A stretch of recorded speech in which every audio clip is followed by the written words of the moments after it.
sopak, tetapi datang Nabi Isa AS dengan izin Allah Ta'ala dapat menyelamatkan orang yang kena kusta dan sopak. Begitu juga dengan zaman Nabi Daud. Zaman Nabi Daud adalah zaman yang banyak berlakunya peperangan. Maka antara kelebihan Daud, Allah Ta'ala berikan kepada dia, dia pandai buat baju besi untuk menghadapi tentera-tentera yang terlibat dengan peperangan. Maka begitulah juga zaman Nabi kita Muhammad SAW. Ketika itu syair ni tuan-tuan menjadi suatu fenomena pada masyarakat Arab jahiliyah pada ketika itu.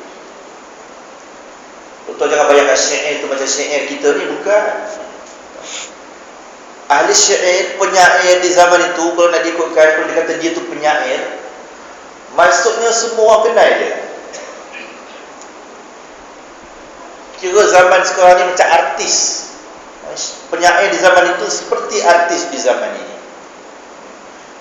Yang mana kalau sekiranya seorang penyair itu mengatakan tentang wanita yang cantik, bagi contoh lah siapa, InsyaAllah tak 3 hari lepas itu, 2 hari atau esoknya akan ada orang cari perempuan itu. Orang akan cari apabila disebut oleh penyair. Dan mereka ni memang orang yang boleh bersyair dengan begitu spontan. Dia pun boleh mempertunjukkan dia punya bakat. Tak macam penyair zaman kita ni mesti kena tulis, karang, baca kan. Zaman tu tak, zaman tu dia terus boleh bersyair dengan menggunakan baik-baik dan indah, kata-kata yang menakjubkan. Kalau tuan-tuan tengok cerita Hindustan, lebih hebat lagi, dia berkata-kata bermadah-madah dalam dialog dia tu. Penyair ni lebih daripada itu lagi hebat. Maka termasuk ketika itu tuan ialah Amr bin al-As, Al-Walid bin Al-Mughirah, Ubay bin Ka'ab. Semua mereka-mereka yang terlibat kepandaian dalam bidang mereka. Jadi Amr bin al-As ni satu ketika dahulu dia adalah musyrik. Kemudian selepas daripada itu baru dia masuk Islam. Dan Islam sama sekali tidak pernah mengabaikan orang-orang yang hebat. Dulu jahiliah dia hebat, masuk Islam pun hebat. Sebab tu Islam ni dia tak pernah mengabaikan atau menolak kemampuan yang kita miliki. Sebab tu Nabi kata manusia ni seperti bahan galian.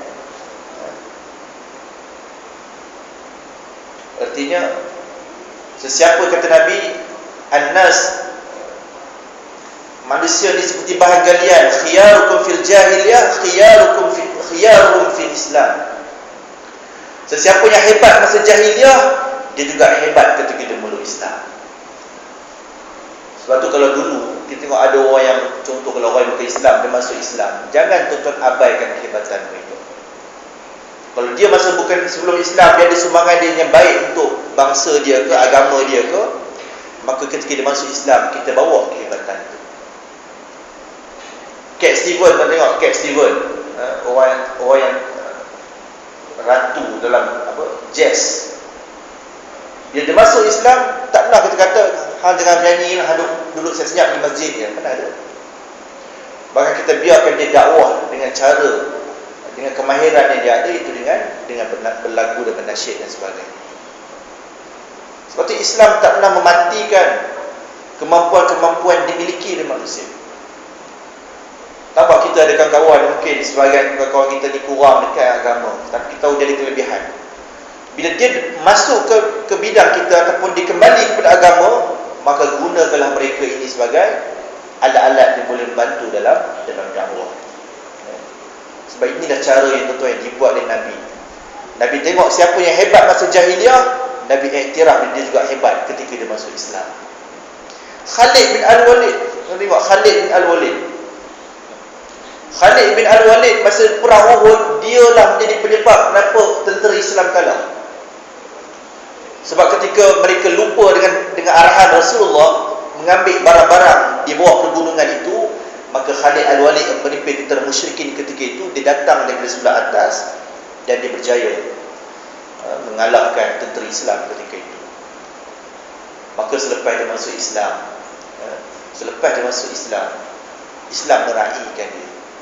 jadikan dia panglima kepada tentera Islam. Maka inilah yang tak berlaku dalam konteks masyarakat kita sekarang ni. Kita lihat bila ada orang-orang yang dia dulu bukan Islam, bila dia masuk Islam, kita tak gunakan kehebatan yang ada pada dia dulu.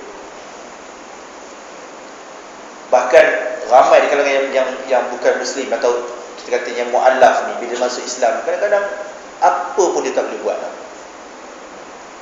Bila dia tak boleh buat apa-apa, akhirnya dia rasa diri dia tak diperlukan, dia kembali semula kepada agama yang asal.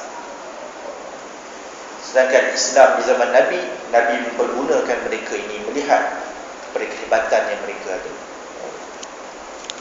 Baik, jadi Amr bin Al-As, maka Abdullah bin Amr ni adalah anak pada Amr bin Al-As.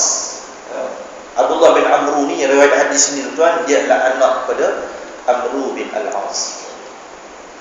Dia dikatakan seorang pemuda, tuan yang keliru, dia ada dua. Satu Abdullah bin Amr Al-As ini kita bincang ni. Satu lagi Abdullah bin Umar. Kalau Abdullah bin Umar tu ni, bin Umar Ain Mim Ra Umar lah. Kalau Ain Mim Ra Waw Amr. Ini adalah dua individu yang berbeza, tak sama. Abdullah bin Umar dia adalah anak pada Umar Al-Khattab. Tetapi Abdullah bin Amr dia adalah anak pada Amr bin Al-As. Jadi Amr bin Al-As ni tuan, dia dikenali sebagai seorang sahabat yang amat tekun dalam dakwah,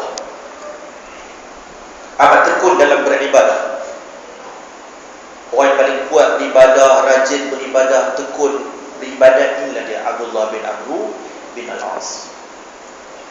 Sehingga dikatakan kalau dalam peperangan jihad, dia akan berada pada saf yang pertama. Dalam perang jihad, dia berada di saf yang pertama. Bila perang tak ada, dia juga berada di saf pertama, duduk di masjid. InsyaAllah. Kita hari ni mungkin boleh duduk saf pertama di masjid, tapi agak duduk saf pertama di medan perang boleh kan? Itu tentu lagi lah. Ustaz yang cakap boleh tentu lagi, saya yang cakap boleh tentu lagi. Ini hebat. Peribadi Abdullah bin Amr Al-As, dia dah duduk di saf pertama, dia juga lah berada di saf pertama di medan jihad. Jadi kita beri laluan kepada Allah.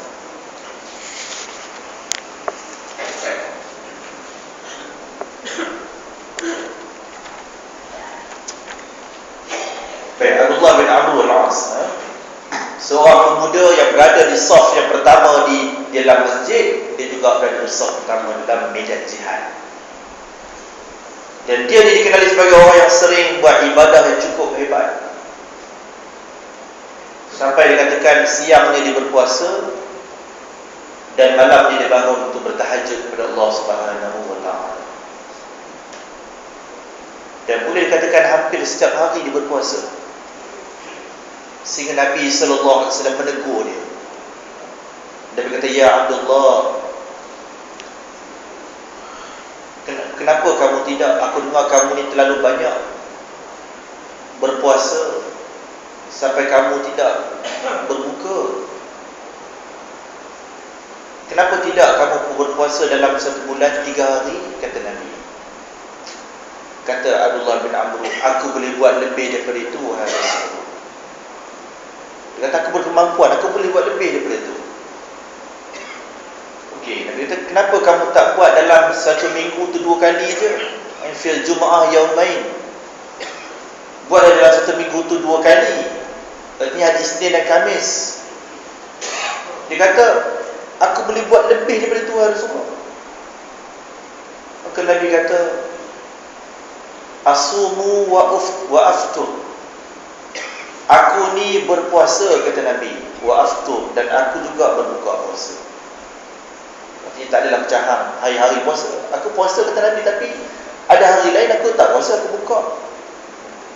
Nabi nak ajar apa? Dia nak ajar pada Allah Ta'ala ni supaya dalam ibadah kita ni lebih mutawassil, lebih bersederhana.